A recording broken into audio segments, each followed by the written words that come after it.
녹취록에 따르면 더불어민주당 소속 서울시 문화체육관광위원회 김모 위원장이 특정 종교단체 신도 3,000명의 개인정보를 확보해서 이를 2026년 민주당 경선에 활용하려 한 정황이 드러났습니다.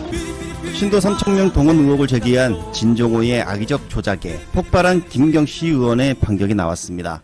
자, 그리고 신도, 어디 종교인지는 언급조차 나오지 않습니다. 그리고 공개한 녹취를 들어봤지만 정말 많은 부분에서 짜깁기가 이뤄진 부분이 포착이 되었고요. 이와 관련 김경시 의원은 법적 대응을 예고했습니다. 그러면서 진종호의 악의적 조작에 대해 핵심을 알렸는데요. 바로 민원 상담을 불법 경선 개입인 것처럼 악의적 애곡 조작했다라고 했습니다. 저희 상임위에서 간담회가 진행됐고요. 그 내용은 면담 결과는 보기와 이것과 같습니다. 당시 이야기했던 장정희 부회장과 함께 사진도 찍었고요. 현안 내용들이 기재되어 있습니다. 사격연맹 장정희 부회장은 국회 문체위에서 예산을 받아야 하는데 거기서 잘 도와주지 않는다며 하소연했습니다. 민원을 듣는 과정에서 사격연맹 장정희 부회장이 먼저 선거 때 사람 모집 힘들지 않느냐. 내가 관리하는 회원이 3,000명이다. 의원님, 내년 선거에 도움을 줄 수 있다고 이야기했습니다. 저는 사격연맹 장정희 부회장에게 당원 가입 방법과 절차를 안내했을 뿐입니다. 이후 실제 사격연맹 장정희 부회장으로부터 단 한 명의 단원 명부도 받은 사실은 없습니다. 이것이 전부입니다. 사격연맹 회장이면 진종호랑 상당히 친할 것으로 생각이 들고요. 당원 가입 면담을 하면서 이제 국힘이 싫다. 내가 관리하는 회원 3,000명이 된다. 이렇게 접근을 했고 녹취도 했습니다. 작업의 의도성이 보이는 장면이죠. 그리고 그걸 진종호에게 제보한 것으로 보입니다. 다음은 의혹에 대해 설명해드리겠습니다. 저는 문화체육관광위원회 위원장으로서 종목단체별 체육인들의 민원을 들었습니다. 서울시 사격연맹은 서울체육회 산하 종목단체입니다. 체육 종목단체의 민원을 듣는 것은 문화체육관광위원장의 정상적인 업무입니다. 그런데 도대체 갑자기 왜 종교단체 이야기가 나오는 겁니까? 그리고 그 녹취를 들어봐도 그 어디에도 신도 3,000명의 언급은 없습니다. 이것만 봐도 의도성이 있는 것이죠. 제가 만난 사람은 서울시 사격연맹 장정희 부회장입니다. 특정 종교단체를 만난 적이 없습니다. 서울시 사격연맹 장정희 부회장과의 면담을 종교단체 만남으로 왜곡하는 것은 명백한 조작입니다. 자, 그리고 이제 가장 중요한 부분은 바로 당비 대납인데 이 부분에 대한 팩트 체크를 들어보겠습니다. 당비 대납은 없었습니다. 녹취록을 들어보시면 당비는 자신의 핸드폰에서 떨어지는 것이다. 각자 내야 한다고 사격연맹 장정희 부회장에게 명확히 설명했습니다. 당비 대납은 불법이며 그런 일은 절대 없었습니다. 셋째, 특정 후보 밀어주기는 사실이 아닙니다. 사격연맹 장정희 부회장이 자신은 이제 국힘이 싫고 민주당이 좋다는 식의 발언을 했습니다. 김민석 총리 이야기가 그때 나왔습니다. 인사치레였을 뿐입니다. 김민석 총리는 이 사안과 무관하며 사격연맹 장정희 부회장과 경선 조작을 논의한 적이 없습니다. 국민의힘 진종호 의원의 악의적 조작에 대해 말씀드리겠습니다. 국민의힘 진종호 의원은 사격올림픽 금메달리스트 출신입니다. 그리고 현재 국회 문화체육관광위원회 소속 의원입니다. 사격연맹 장정희 부회장이 국회 문체위에서 예산을 받아야 하는데 거기서 도와주질 않는다고 하소연했다고 말씀드렸습니다. 같은 사격인으로 국회 문체위 소속인 국민의힘 진종호 의원과 사격연맹 장정희 부회장 사이에 어떤 관계나 내통이 있었던 것은 아닐까요? 이 상황을 사전 함께 조작했던 것은 또 아닐까요? 이것이야말로 철저히 조사되어야 할 의혹입니다. 적폐들의 총공격은 김혜경 여사 가짜뉴스부터 지금까지 이어지고 있습니다. 순방부터 시작되어 정청래 당대표 검찰청 폐지 수사기소 분리와 내란 재판부 설치 및 대법관 증언에 대한 비토, 그리고 추미애 장관의 조의대 청문회, 그리고 윤석열이 임명한 윤석열 파가 질비한 국정자원 하재, 방금 들으신 신도 3,000명 조작까지 지금 총 공격을 조작해서 퍼붓고 있습니다. 이런 상황을 많이 봐온 터라 이쯤에서 당연히 여론 조작도 쏟아질 것으로 예측을 하고 있었는데 드디어 나왔습니다. 누시스가 의뢰의 에이스 리서치가 조사한 차기 대통령 적합도, 지금 차기 대통령 적합도를 할 기간입니까? 이것도 상당하고 장동혁이 1위입니다. 1위. 그리고 다 합쳐도 비슷하게 나와요. 이게 뭐죠? 그리고 내년 지방선거 지지 후보 정당을 보니까 이렇게 뽑아놨습니다. 이 조사기관에서. 이건 여론 조작 아닙니까? 국힘이 36, 민주당 38. 이게 말이 돼요? 이들의 목적은 바로 조의대 대법원장 사퇴 여론조사를 알리기 위함이지 않을까. 반대가 사퇴하면 안 돼. 47.5, 찬성이 43.9, 5%포인트가량 반대 여론이 높았다. 이걸 알리고 싶어 하는 게 아닌가. 그러나 실상은 이렇습니다. 여론조사꽃 이틀 전 조사를 보면요. 자, 청문회에 출석해야 된다. 거의 70%에 육박합니다. 출석해서는 안 된다. 자, 25%밖에 되지 않아요. 이게 사퇴 여론과 비슷합니다. 6대 3의 사퇴 여론이 비슷하죠. 그리고 민주당 지지율을 보세요. 지금 이게 모든 연령층, 대구 뺀 모든 전 지역을 다 이기고 있습니다. 이게 이틀 전 조사예요. 지난 일요일까지 조사한 게 발표가 된 거죠. 자, 보세요. 민주당 51.4, 국힘 27.4. 자, 이게 있습니다. 표집을 어느 정도 비슷하게 합니다. 진보층, 보수층, 중도층. 이게 이제 여론조사꽃의 그 표집 방법인데, 이런 뜨내기 조사들 보니까 뭐 3개월에 한 번씩 하는 것 같은데, 이런 뜨내기 조사들은 튑니다. 조사가 엄청나게 튀어요. 1000명 표집에 제가 볼 때 보수층이 한 500명 이상이 응답하지 않았을까.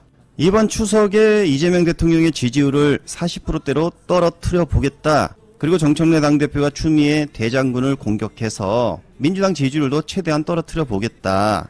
그래서 그들이 얻고자 하는 것은 바로 사법개혁은 멈추게 하는 것. 크게는 검찰개혁까지 막아보겠다. 뭐 최대 보안 수사권 정도는 자 지켜보겠다. 이런 전략도 숨어있지 않을까. 지금 내란은 끝나지 않았습니다. 정말 당을 흔드는 세력들이 적이고요. 당으로 똘똘 뭉쳐서 맞서 싸워야 한다. 자, 이런 말을 드리고요. 그리고 몇몇의 의원들은 뭐 관심이 없나 봐요. 노래나 부르고 다니고. 정말 심각하죠. 자, 트럼프가 미국의 장군 800여 명을 소집했습니다. 이에 대해 워싱턴 포스트는 이번과 같은 대규모 대면 회동은 미군 현대사에서 전례를 찾기 힘든 초유의 일이다 라며 놀라움을 금치 못했죠. 그리고 그 집결 이유가 보안에 붙여진 상황에서 여러 가지 축축이 난무했는데, 장성 10% 인원 감축 얼마 전에 밝혔죠. 그 이후에 군의 사기 진작 차원에서 위로 격려하기 위해 모여라 라고 했다는 얘기부터 국방부를 전쟁부로 이름을 바꾼 뒤에 소집이라 뭔가 다른 의도가 있진 않나 하는 이런 물음표를 달기도 했습니다. 공교롭게도 이번 군 장성 소집 이후에 미국의 수상한 움직임이 포착이 되었습니다. 하나는 트럼프가 가자 지구에 국제평화유지군을 배치하겠다라고 밝혔다는 거죠. 미군이 들어가서 하마스의 군사 테러 시설을 파괴하고 깔끔하게 비무장지대로 만들겠다, 뭐 이런 계획인데, 그리고 이 재건 사업의 의장직을 트럼프 본인이 직접 맡겠다라고 말을 했습니다. 얼마 전 유엔에서 프랑스의 마카롱이 이스라엘 팔레스타인 분쟁 정도는 종식시켜야 네가 노벨상을 받을 수 있지 않겠냐, 뭐 이런 발언에 트럼프가 움직인 건 아닌지, 뭐 이런 생각이 들기도 하죠. 자, 그러면 이게 트럼프의 주장대로라면 뭐 8번째 전쟁 종식쯤 되는 건데, 이건 전적으로 트럼프 주장입니다. 실제로는 깔끔하게 뭔가 해결된 게 없다라는 게 통설이죠. 아무튼 트럼프가 노벨 평화상이 받고 싶기는 한가 봅니다. 자, 본론으로 돌아가서 트럼프가 장군들과 대면하고 나서 위험한 기사가 많이 나왔습니다. 러시아와 전쟁 중인 우크라이나 얘기인데, 트럼프가 우크라이나가 장거리 미사일 토마호크를 사용하는 것에 사실상 승인했다라는 기사입니다. 자, 얼마 전까지만 해도 고려 중이다라고만 하던 게 이제는 사실상 승인이라고 입장을 밝힌 거죠. 이 토마호크 순항 미사일은 최대 2,500km를 시속 885km로 정밀 타격 가능한 미군이 자랑하는 미사일입니다. 이렇게 되면 러시아의 심장부인 모스크바까지 사정권에 놓이게 되는 거죠. 만약 우크라이나가 러시아를 타격한다, 이거 생각만 해도 끔찍한데, 이 장거리 미사일 발사 허용이 미 장군들 대명과 맞물려서 나와가지고 이 발사가 현실 가능성이 전혀 없다, 이게 아니라 낮다라고 보기도 쉽지 않다라는 거죠. 언제든지 한 방 날아갈 수 있는 그런 상황이 된 겁니다. 자, 트럼프와 러시아의 푸틴의 개인적인 관계는 그리 나쁘지 않다라는 게 통설이죠. 트럼프가 평상시 푸틴은 강력한 지도자야 라며 높게 평가하기도 했죠. 그런데 얼마 전 유엔에서 트럼프가 대놓고 러시아 석유 쓰지 말라, 미국 거 써줘 라고 유럽에 얘기하는 그런 관계입니다. 이 두 사람 다 국가주의적 성향이 강한 인물들이라 국익을 놓고서는 어느 정도 긴장이 흐를 수밖에 없는 그런 관계라는 거죠. 그런데 이번 트럼프의 미사일 발사 허용은 그간 적정히 유지해오던 이 긴장 관계에 균열이 가게 하는 발언이다. 이 발언이 나온 게 어제입니다. 그리고 장군들 소집은 오늘이죠. 뭔가 전운이 감돈다고나 할까요? 평온하지만은 않습니다.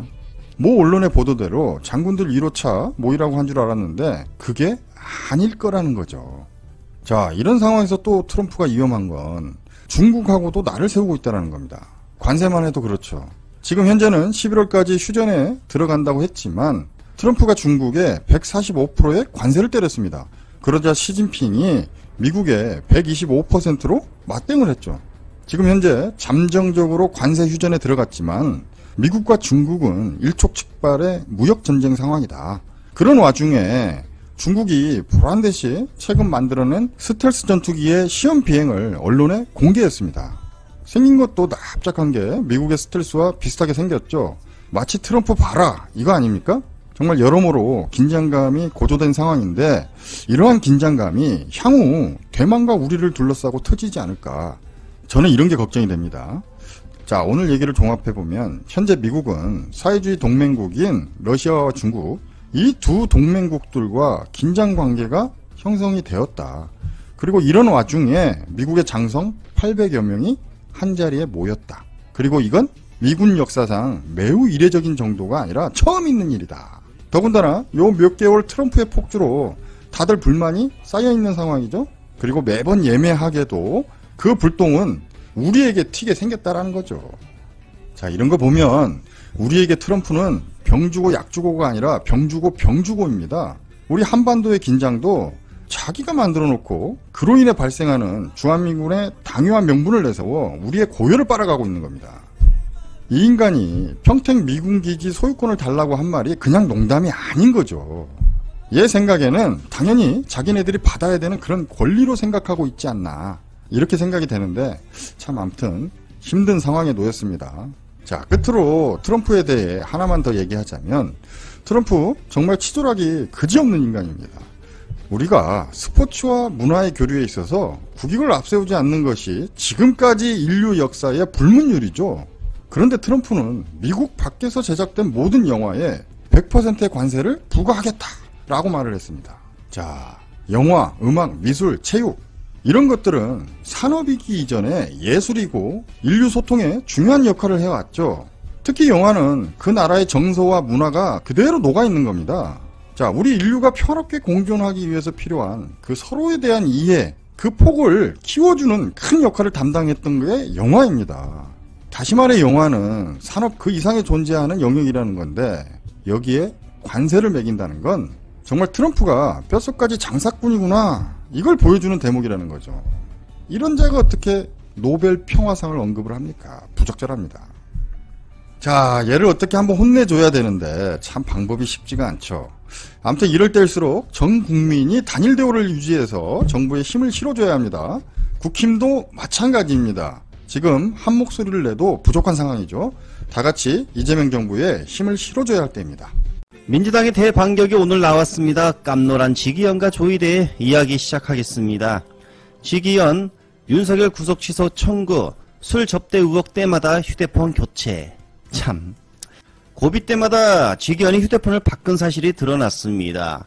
자, 6년간 쓰던 갤럭시 S10을 울트라 25 최신 폰으로 바꿨고 그런데 눈사롱 접대 의혹이 터지자 이틀 만에 사오미 네드미노트 14로 바꿨다고 합니다. 뭐죠? 의혹이 터질 때마다 바꿉니다. 대법원은 외부 인사들로 구성된 감사위원회를 열었습니다. 결과를 보면 지기현 주장만 인정하며 1년에 한 번 만났고 지기현이 직접 돈을 냈고 등등 사실상 징계 사유에 해당하지 않는다라고 판단했다고 합니다. 이걸 보면서 이 판례기들 또한 제 식구 감싸기 정말 심각하다 이런 생각이 듭니다. 때마침 제보자의 판결이 나옵니다.